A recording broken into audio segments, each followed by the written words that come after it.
Ven, ven, conmigo ven, ven, ven, conmigo ven.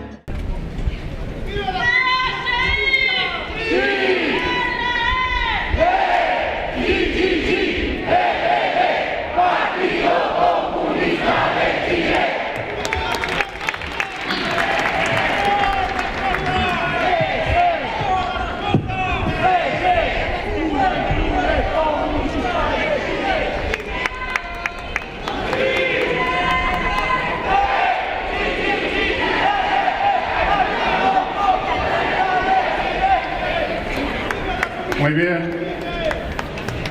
queridas compañeras y compañeros, amigas y amigos,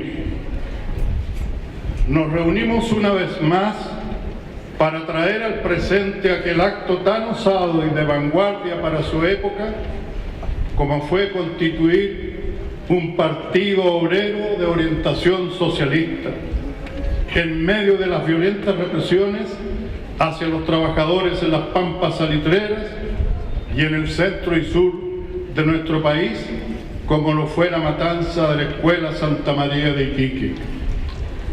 Según los datos históricos, fueron entre 27 a 30 obreros y empleados, encabezados por el preclaro obrero tipográfico Luis Emilio Recabarren, los que fundaron en Iquique el Partido Obrero Socialista el 4 de junio de 1912, siendo elegido Recabarren como su primer presidente. Queremos destacar que entre los presentes en el acto fundacional estaba Teresa Flores,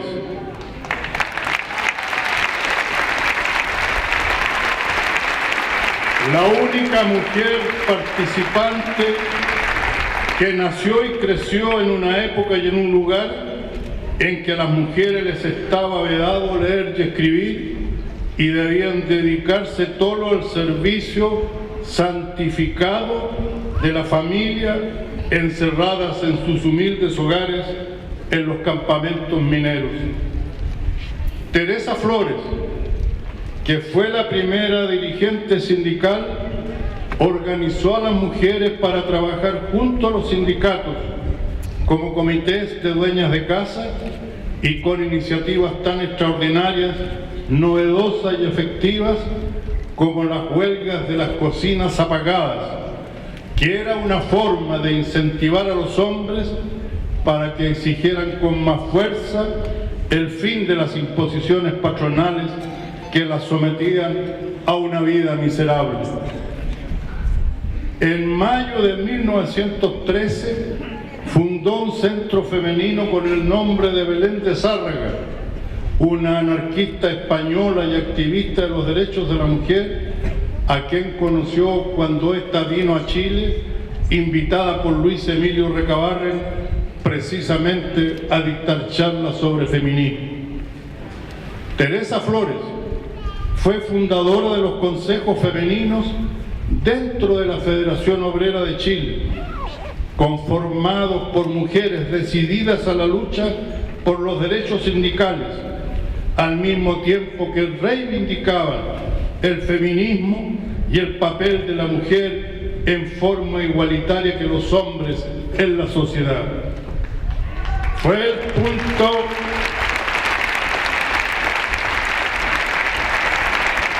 el punto de partida para que el año 1924, en un congreso constituyente de asalariados e intelectuales, el Partido Comunista propusiera como uno de los principios más importantes a incorporar en la Constitución del 25 la igualdad absoluta entre hombres y mujeres.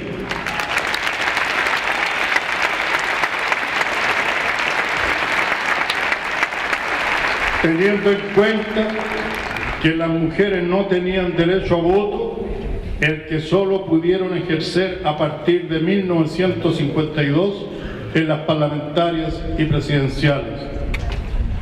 La Constitución actual preconiza la igualdad de hombres y mujeres ante la ley, lo que es altamente meritorio, pero no obstante se necesitan otras normas o medidas para lograr la efectiva igualdad de derechos garantizados jurídica y materialmente por el Estado, con equidad de género, que es lo que hoy están exigiendo las mujeres en nuestro país, lo que ha sido y será parte de las luchas principales de nuestro partido y en la que los hombres debemos tomar también un papel protagónico. Para nosotros, la lucha por la dignidad de la mujer y sus derechos es una lucha mancomunada de hombres y mujeres.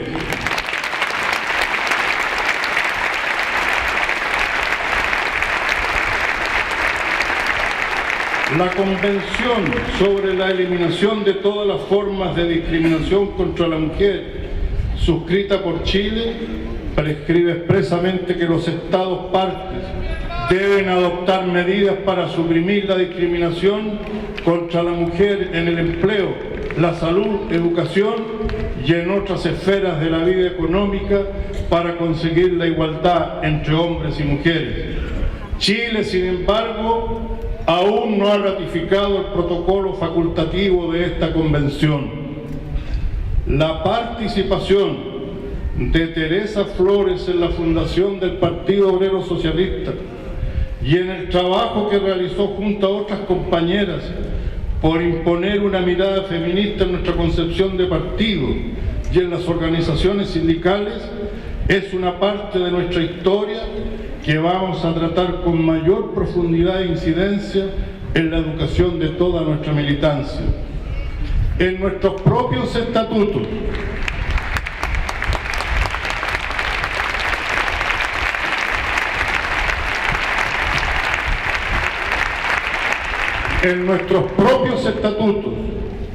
no basta con afirmar en su primer párrafo que el partido fue fundado por trabajadoras y trabajadores revolucionarios. Debe agregarse que el partido está conformado por hombres y mujeres en igualdad de derechos y deberes, sin ningún tipo de discriminación de sexo o identidad de género.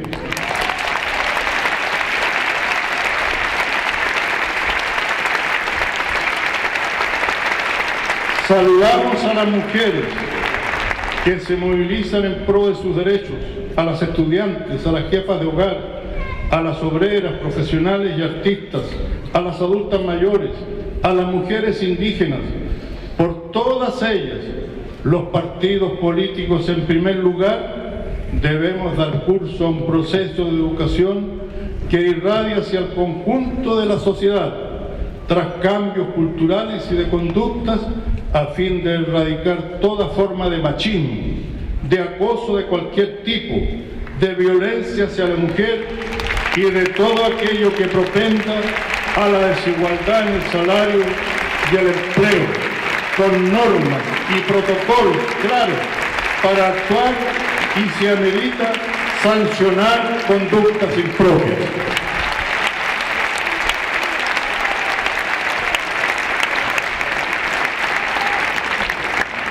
Como se habrán dado cuenta, hemos iniciado este discurso realzando el papel de las mujeres en la fundación, construcción y enriquecimiento político e ideológico de nuestro partido, presentes en toda nuestra historia, en las buenas y en las malas. Estamos seguros que seguiremos luchando codo a codo para poner fin a la desigualdad social y a la discriminación en nuestro país. Sería una injusticia no hacerlo, una falta de reconocimiento al papel que han jugado las mujeres comunistas en la lucha por los derechos de la mujer, y cuando muchas de ellas se han ganado un lugar relevante como dirigentes, valientes, luchadoras y conductoras de la lucha política y social en Chile, como Julieta Campuzano y Gladys Marín.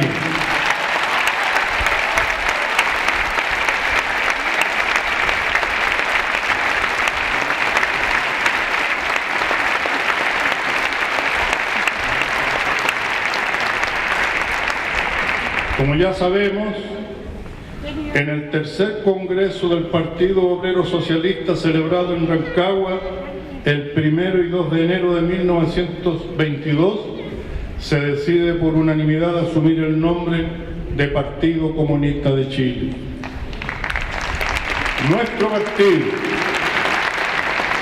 que estuvo proscrito e ilegalizado entre los años 1927 a 1931 por la dictadura de Ibáñez, que fue ilegalizado, perseguido, relegado, asesinados o presos, muchos de sus militantes en los campos de concentración, especialmente en Pisagua, y borrados de los registros electorales bajo el gobierno de Gabriel González Videla entre 1946 y 1962. Situación que continuó bajo el segundo gobierno de Ibáñez hasta el año 1958.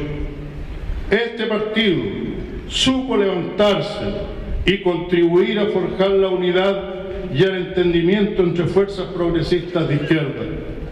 En plena clandestinidad, el año 1952, se formó el Frente del Pueblo que levantó por primera vez la candidatura de Salvador Allende Gusen a la presidencia de la República.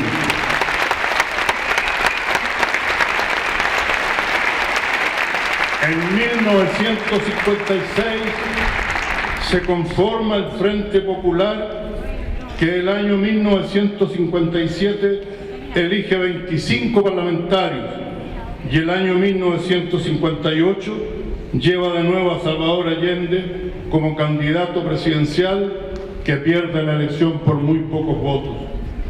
En 1964 el FRAP insiste con la candidatura a la presidencia de Salvador Allende, ocasión en que la derecha optó por no llevar candidato y apoyar a Frei Montalva para evitar el triunfo de Allende.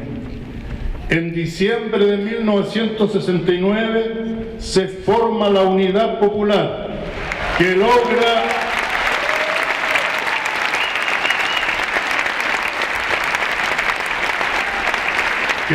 el histórico triunfo de Salvador Allende el 4 de septiembre de 1970.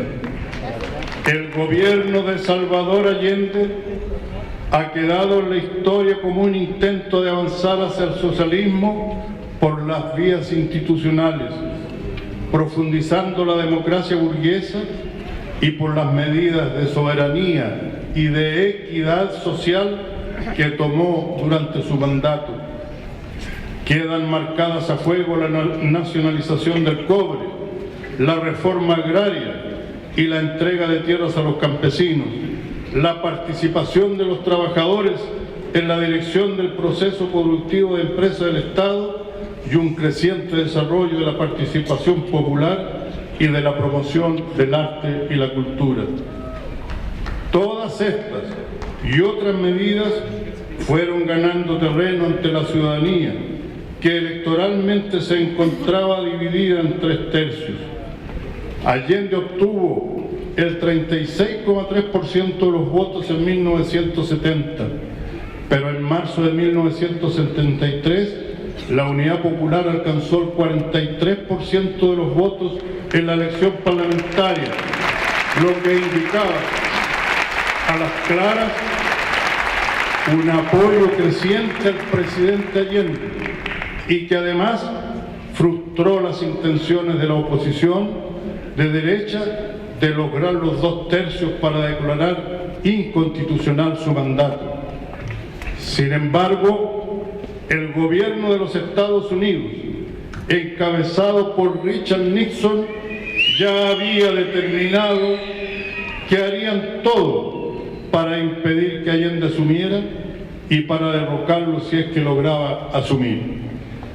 Tal política intervencionista abrió las puertas a la conspiración golpista, que hizo un primer intento con el asesinato del comandante en jefe del ejército, general René Schneider, el 27 de octubre de 1973, a pocos días del cambio de mando presidencial, para producir en ese momento una respuesta antidemocrática de las Fuerzas Armadas, pero por reacciones en las propias Fuerzas Armadas no lo lograron. Desde que Allende asumió, fue objeto de una campaña de terror económico. Bloquearon los créditos internacionales, organizaron el boicot a la producción, el desabastecimiento y el acaparamiento de productos de primera necesidad. Desarrollaron un amplio accionar terrorista con atentados a oleoductos, vías de comunicación y asesinatos políticos. Compraron a dueños de diarios, radios, a editores y periodistas y a políticos y militares para fraguar y consumar el golpe de Estado sobre la base de una inmensa campaña de engaños y mentiras. Se inventó un supuesto plan Z que consistiría en asesinar a todos los oficiales del ejército, o que entrarían en acción 12.000 cubanos y unos 40.000 guerrilleros chilenos armados, por cierto, inexistentes. Argumentaron e hicieron campaña para declarar fraudulentas las elecciones parlamentarias de marzo de 1973. Con esto justificaron el golpe y los crímenes atroces que cometieron. Estaba tan determinado el golpe que incluso cuando se informaron que el 11 de septiembre Salvador Allende llamaría en un discurso desde la Universidad Técnica a un plebiscito buscando una salida política a la confrontación que se generaba en el país entre gobierno y oposición, lo adelantaron y lo realizaron ese mismo día, horas antes que Allende hablara al país. Gracias.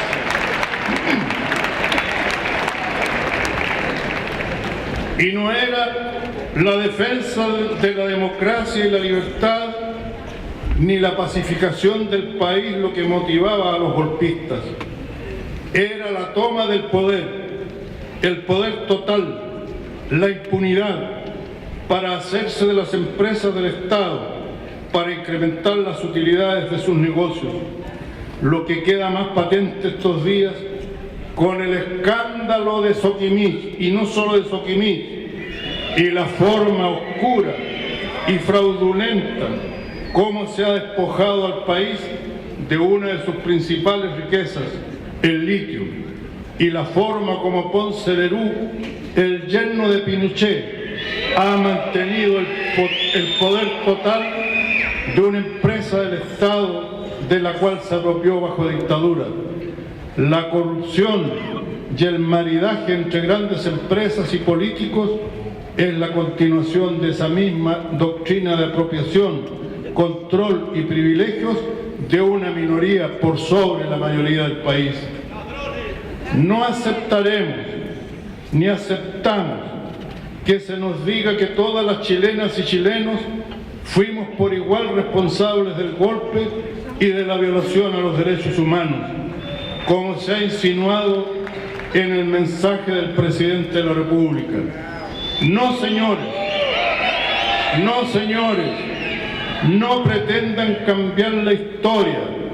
Está muy claro quiénes fueron los golpistas, está muy claro quiénes fueron los violadores de derechos humanos, y eso no lo vamos a olvidar jamás, por más que se trate de blanquear a los culpables.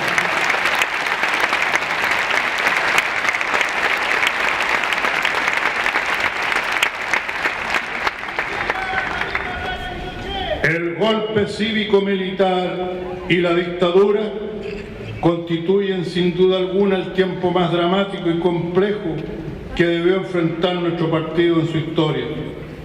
Era difícil imaginar la profundidad y la extensión de la represión desatada, la crueldad y la intensidad de las torturas, el trato inhumano, los crímenes, las vejaciones y el exterminio que se cometieron contra los militantes de izquierda y dirigentes sindicales y sociales.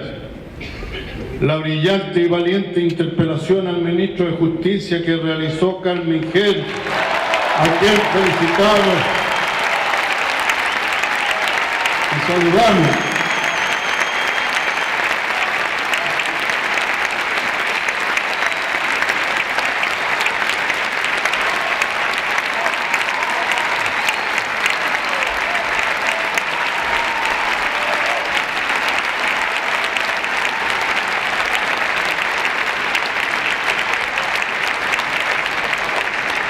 Interpelación con motivo del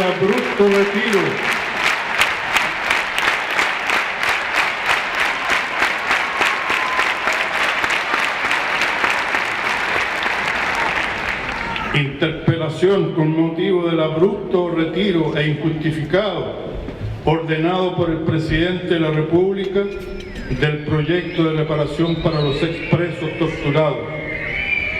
Esta interpelación permitió por primera vez dejar establecido de manera clara y documentada en los anales del Parlamento lo que fue este periodo de genocidio y tortura cruel y aberrante.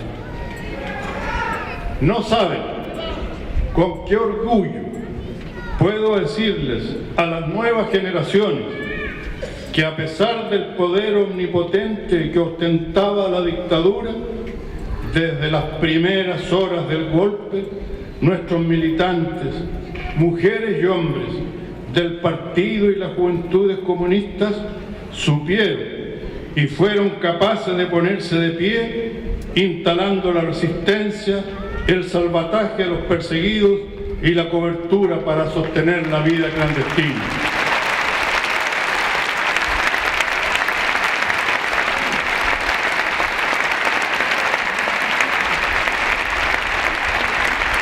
Independientemente de los juicios históricos, para imaginar ese momento es preciso aclarar que nuestra concepción era la de la vía pacífica al socialismo o no armada, y que de la noche a la mañana nos encontramos ante una guerra declarada de las Fuerzas Armadas y las élites civiles de derecha contra su propio pueblo desarmado. Quiero, sin embargo, en este punto hacer una excepción. Quiero hacer una excepción respecto de los militares constitucionalistas que se opusieron al golpe. Entre ellos, el general Alberto Bachelet, muerto por las secuelas de las torturas, y cuya esposa, la compañera Ángela Geria, se encuentra presente. Ambos padres de la presidenta Michelle Bachelet.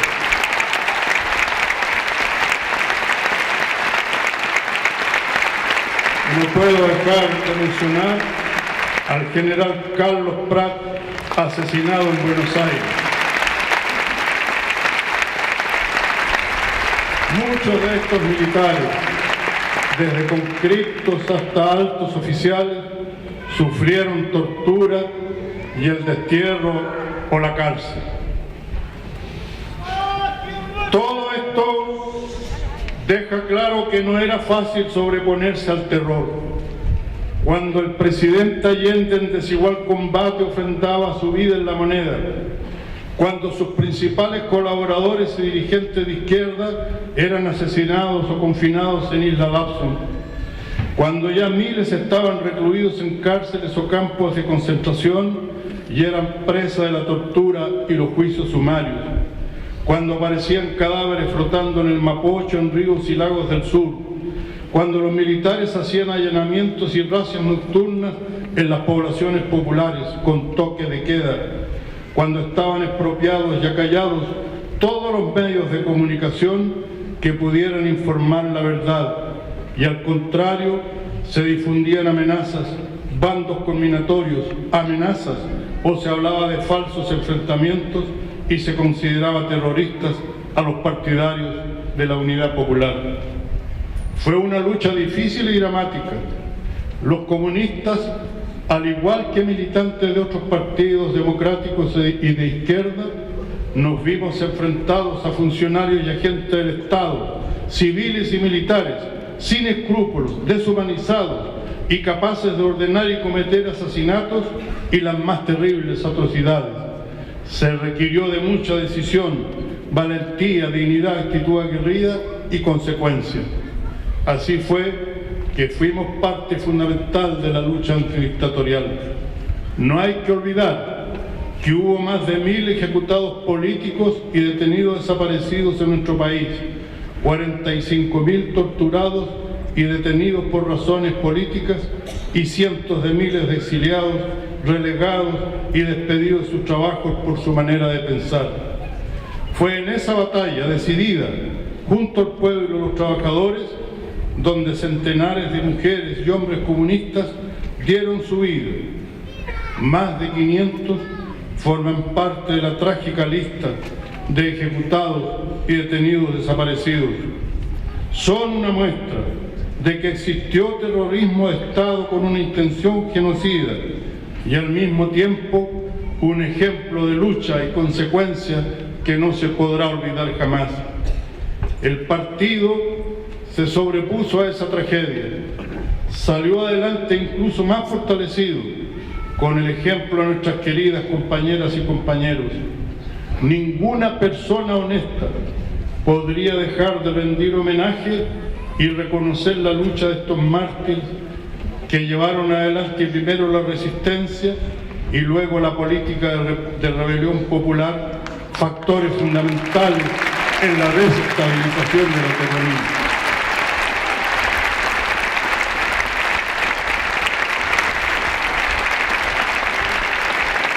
Entre ellos y ellas están los que desde el primer momento se pusieron al frente del partido en la clandestinidad, los que día a día fueron urdiendo la resistencia en la base social, los que cruzaban las fronteras para mantener unido al partido condenado al exilio con el que resistía en Chile para amalgamar en un solo haz dirección y fuerza combativa, los que asumieron la política de rebelión popular y los que formaron parte de nuestras fuerzas combativas, los que lucharon en solidaridad revolucionaria con otros pueblos y los militantes de otros partidos hermanos que cayeron en su afán de apoyar nuestra lucha.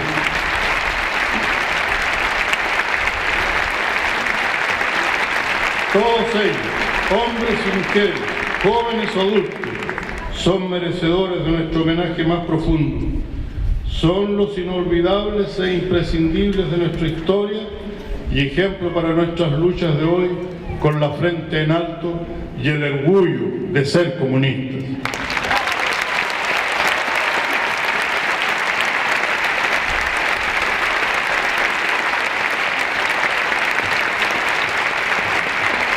Están acá presentes Víctor Cot, secretario general del Partido Comunista Argentino, y Sebastián Ortiz, del Comité Central del Partido Comunista Uruguayo, hijo además de un detenido desaparecido.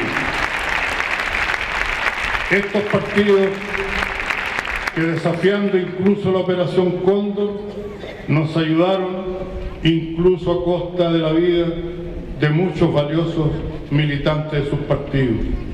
Todas y todos nosotros estamos profundamente agradecidos y siempre lo estaremos de la solidaridad de todos los pueblos hermanos que nos acompañaron en nuestra lucha.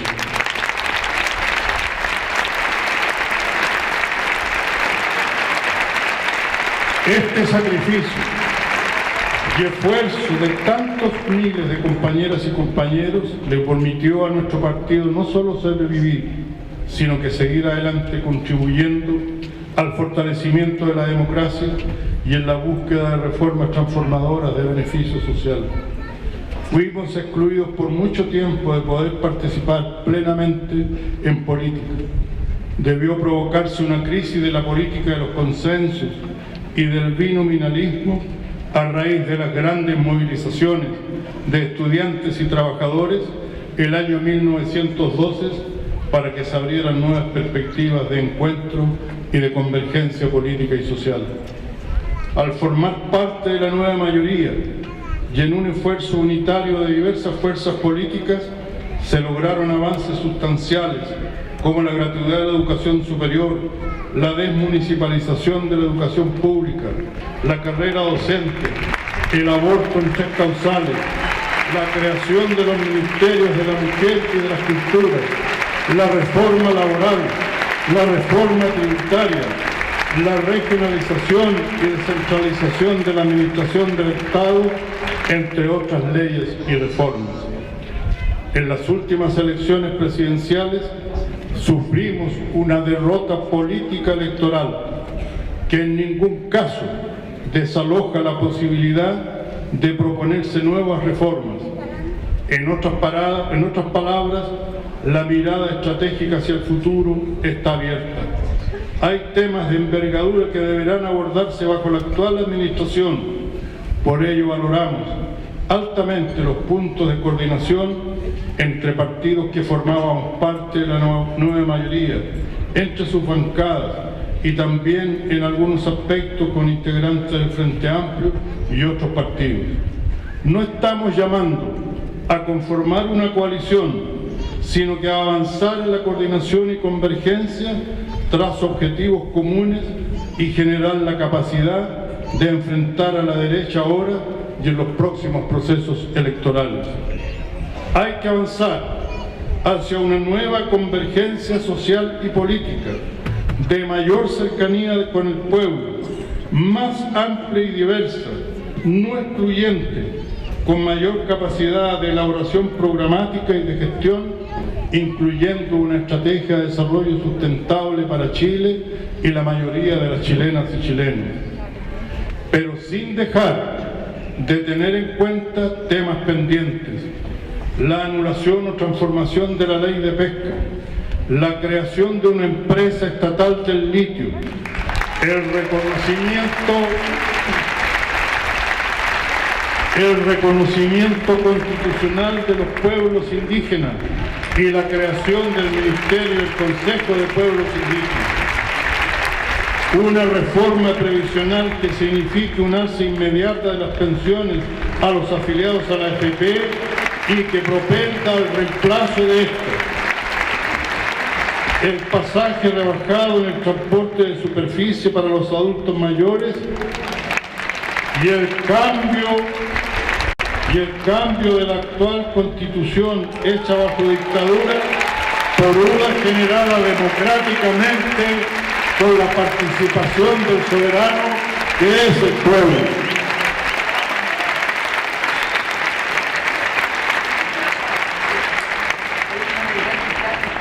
El actual gobierno, que ha tenido un inicio confuso de medidas y contramedidas, sigue conformando comisiones a dedo, ajenas al Parlamento, pero su producción de proyectos de ley ha sido muy pobre.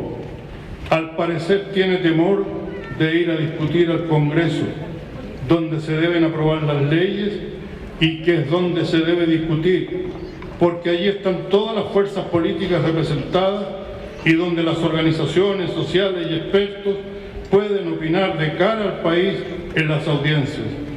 No tenemos ningún problema ni complejos para llegar a acuerdos en el Congreso sobre proyectos que sean positivos para el país. Y si no es así, indudablemente votaremos en contra.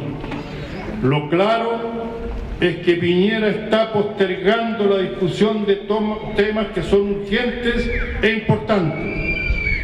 Parece que está más interesado en alcanzar el liderazgo en las políticas intervencionistas en terceros países, lo que no es extraño si consideramos que representa una derecha que usufructó de la intervención norteamericana para llegar al poder en Chile.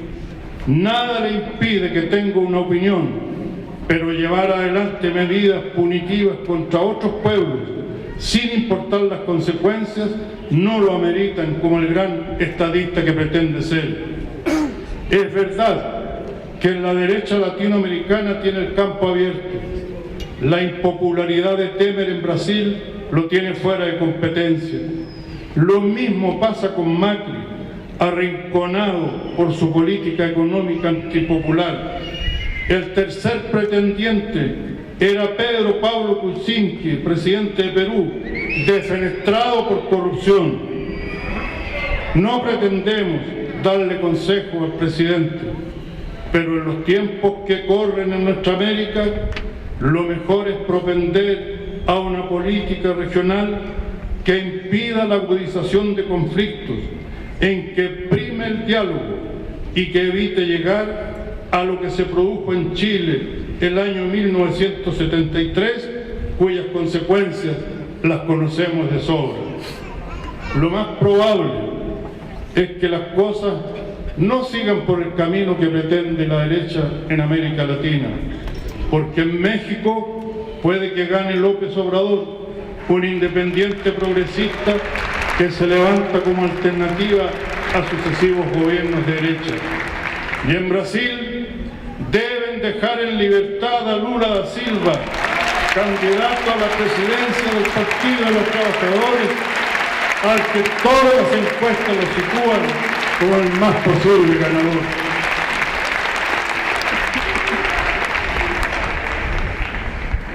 Compañeras y compañeros, como vemos, la lucha y el ejemplo de nuestros héroes y heroínas nos impulsan a seguir adelante. Quisiera tener la capacidad para expresar todo el sentimiento de ustedes hacia nuestras compañeras y compañeros, héroes y heroínas, y nuestra admiración sin límites, así como el cariño y el afecto a sus familiares.